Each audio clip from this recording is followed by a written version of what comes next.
أعوذ بالله من الشيطان الرجيم بسم الله الرحمن الرحيم ولا حول ولا قوة إلا بالله العلي العظيم قال رسول الله صلى الله عليه وآله وسلم حسن الجوار يعمر الديار ويزيد في الأعمار. قابل قدر سامعین و ناظرین د خدای شکرګزار یو چې یو وارې بیا سوشل میډیا په ذریعه باندې تاسو سره مخاطب شولې مقام ته ملاو شوله. یو څو منټه همسایه و مناسبات سره ملات والا و مناسبات سره تاسو مزاحم جوړېږم، خو امید لرم چې تاسو به دا خبرې ډېرې توجه سره واورئ. مسلمانان عموما همسایه‌و ته احترام قائل نه وي، هغوی دپاره باعث مشقت جوړیږي، باعث زحمت جوړیږي. دین مقدس اسلام د رحمتون للعالمین پیغمبر مبارکی ژبې باندې همسایه‌و ته ازار و اذیت نه بچولي ډیر تاکید کړی دی. یو حدیث کې پیغمبر یہی حسن الجوار یعمر الدیار، ښه همسایه‌توب یعنی چې ایتو خولې نه، ایتو سترګې نه، ایتو ژبې نه، قول فعل نه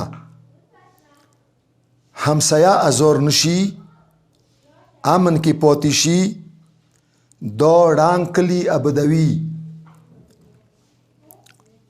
ویزید فی الاعمار، عمرونه زیاتوي. کسو یرونو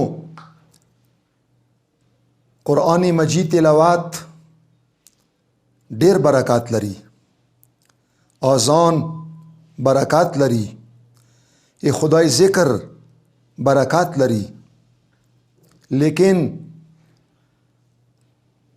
کچیری د قرآن مجید تیزه تلاوت واجنه ایتا ملت کی یو بیمار اذیت کیگی یا بل ذکر واجنه اغا اذیت کیگی، نو اسلام د امسایه دوره احترام ساتلی دی، څه تا ته حکم در کړی دی څه ته بیا داسې تلاوت نه، داسې ذکر نه څه تیزې کوي وروی وکه هغه ډیر بهتر دی. دې دپاره څه هغه تونه ازار نشي. کله چې ایوې معاشرې کې اسلام د قرآن مجید تلاوت، د اذان کولی، د نیکو کارو کولی، څه هغه ایوه بیمار ته باعث زحمت جوړیږي، مشقت جوړیږي، مو تاسې منع کړي یو.